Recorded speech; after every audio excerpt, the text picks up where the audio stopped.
یہ میری video chief justice of Pakistan کے لیے ہے، chief justice Lahore high court صاحبہ کے لیے ہے، اور جتنے بھی ججز، مجسٹریٹ، سیشن ججز میری اس ویڈیو کو دیکھ رہے ہیں، یہ ان کے لیے ہے کہ جب سیاسی پارٹی کے لوگوں کے ساتھ اور حمایتیوں کے گھر میں پولیس دھاوے بول رہی تھی، چادر چار دیواری کو پامال کر رہی تھی، اور جو ہمارے ججز حضرات ہیں وہ کمپرومائز کرتے رہے، اس کا نتیجہ کیا نکلا؟ نتیجہ یہ ہے کہ رات کو تقریباً 1-1:30 بجے کے قریب ایک تھانے دار حاضر سروس مجسٹریٹ کے گھر میں داخل ہوتا ہے، اس کو دھمکیاں دیتا ہے، اس کو کہتا ہے کہ یہ D I G operation Lahore, بات کرو۔ سلام پیش کرتا ہوں اس مجسٹریٹ کو، اس نے اس کو شٹ اپ کال دی اور اس کو کہا کہ تمہاری جرت کیسے ہوئی ہے کہ تم میرے گھر کی پریمیسز میں رات کے اس اندھیرے میں، اس پہر میں داخل ہو گئے ہو، لہٰذا نکلو یہاں سے۔ اس کو وہاں سے نکال دیتا ہے، اور یہ تمام کی تمام ایف آئی آر بھی سامنے آ چکی ہے، جس میں ڈیفنس سی کے جو ایس ایچ او تھے وہ مجسٹریٹ صاحب کے گھر جاتے ہیں۔ اتنی رات کو ان کے گھر جانے کا جو مقصد تھا وہ یہ تھا، وہ جو 2 غیر ملکی خواتین تھیں ان سے مبینہ طور پر 164 کے جو بیانات لیے گئے تھے، کوئی با اثر ملزم ہے، ان کا ملزم نہیں ہے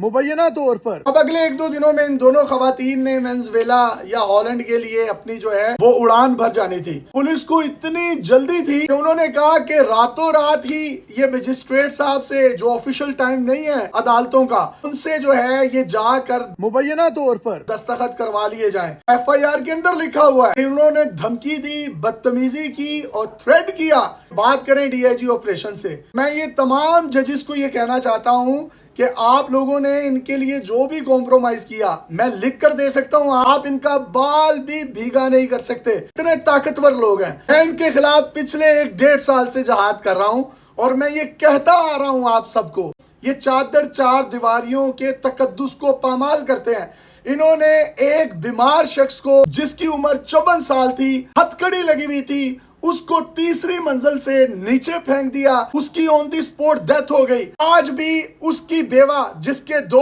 چھوٹے ننھے بچے ہیں، وہ بلک رہے ہیں کہ ہماری ایف آئی آر کاٹی جائے۔ ان کی ایف آئی آر نہیں کاٹی گئی، عورتوں کے ساتھ بدتمیزی کرتے ہیں۔ تو جب مجسٹریٹ صاحب کے گھر گئے تو انہوں نے چادر چار دیواری کے تقدس کو پامال کرنے، حملہ کرنے اور ان کو دھمکیاں دینے پر 452 506 کی ایف آئی آر جو ہے وہ درج کر دی ہے۔ تو جتنے بھی میرے معزز قابل احترام ججز حضرات ہیں، میں یہ ان سے کہوں گا، جو پولیس کی ایف آئی آر ہے اور یہ سسٹم ہے، میرے اور یہ ان جیسے 54 سالہ جو شخص ہے جس کو تیسری منزل سے نیچے پھینکا گیا، کیڑے مکوڑے ہیں اس سسٹم کے، یہ ان کے لیے ہے، اور ریاست پاکستان سے ٹیکسز لیتے ہیں، آپ کے میرے ٹیکسز کے پیسے پر پلتے ہیں۔ لیکن جب کوئی طاقتور کسی بیرون ممالک سے آنے والی لڑکیوں کے ساتھ زنا بالجبر کرتا ہے، ان میں سے ایک خاتون وہ تھی جس کو پیریڈز تھے، اور انہوں نے اس کے ساتھ غیر فطرتی سیکس کیا، جس کو سیکس کہتے ہیں۔ آپ اگر اس ایف آئی آر کو پڑھیں،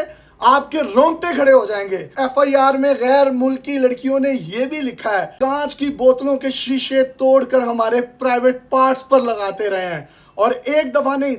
3 دفعہ اسلحہ تان کر، چاقو تان کر ہم پر زنا بالجبر کیا گیا۔ اب اگر یہ کسی کیڑے مکوڑے نے یہ حرکت کی ہوتی تو اس کے نیفے میں پسٹل بھی چلتا، اس کے ساتھی اس کو چھڑوانے کے لیے آتے، اس کو فائر بھی مار دیے جاتے، لیکن اب یہ دونوں خواتین یہاں سے فلائی کر گئی ہیں۔ اگر انہوں نے کوئی بھی بیان، ویڈیو بیان اپنے ممالک میں لینڈ ہونے کے بعد جاری کر دیا، آپ یہ دیکھیں پاکستان کے امیج کے ساتھ ہوگا کیا۔ یہ ایک بہت بھیانک صورتحال ہے، اور پولیس جس کا کام جان و مال کی حفاظت ہے، یہ اپنے لوگوں کی تو کر نہیں رہی۔ ٹورزم کو پروموٹ کرنے کے لیے جو باہر سے یہاں پر لوگ آ رہے ہیں، آپ ان کی عزتوں کے ساتھ، ان کی عصمتوں کے ساتھ کھیل رہے ہیں، اور آپ ایف آئی آر میں کسی طاقتور کو بچانے کے لیے یہ سارا معاملہ کر رہے ہیں۔ نون آفیشل ٹائمنگ میں رات کو 1:30 بجے ایک مجسٹریٹ جو اپنی فیملی کے ساتھ آرام کر رہا ہے، آپ اس کے کواڑ توڑتے ہوئے دھمکی آمیز لہجے میں اس سے بات کرتے ہیں، اور اس کو کہتے ہیں کہ ڈی آئی جی آپریشن سے بات کریں۔ تو یہ جو سسٹم ہے، یہ سسٹم چلا چلا کر ایکسپوز کر گیا ہے، اور مجھے ڈر ہے یہ دونوں خواتین جب یہاں سے باہر جائیں گی، لینڈ کریں گی، اور انہوں نے کوئی آفیشل سٹیٹمنٹ اگر دے دی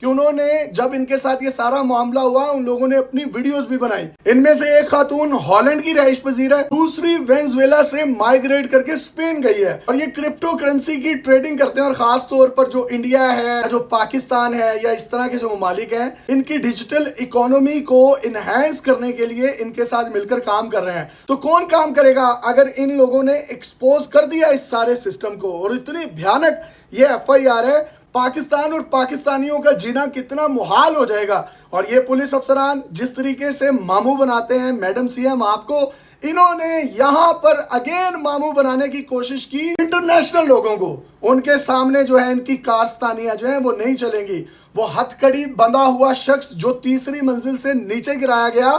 اس کی 302 کی ایف آئی آر نہیں کٹی, اور ابھی تک وہ بل آ رہے ہیں. اور یہ ایف آئی آر کٹ گئی ہے. اگین مجسٹریٹ صاحب کو میں خراج تحسین پیش کروں گا, اور میں یہ تمام ججز کو کہنا چاہتا ہوں, آپ لوگ ان کا بال بھی بھیگا نہیں کر سکتے. یہ آپ یاد رکھیے گا, یہ لوگوں کو مارتے مارتے یہ اب آپ لوگوں کے گھروں کی دہلیز تک پہنچ گئے ہیں. جب یہ آگ آپ لوگوں کے گھروں تک پہنچی ہے تو آپ کو اس چیز کا اندازہ ہوا ہے کہ ایک عام شہری جو کیڑا مکوڑا ہے, میرے جیسا ہے, جو اس ملک کا ٹیکس پیڈ ہے, یہ جب اس کے گھر میں گھستے ہوں گے تو اس پر کیا گزرتی ہوگی. انا للہ و انا الیہ راجعون.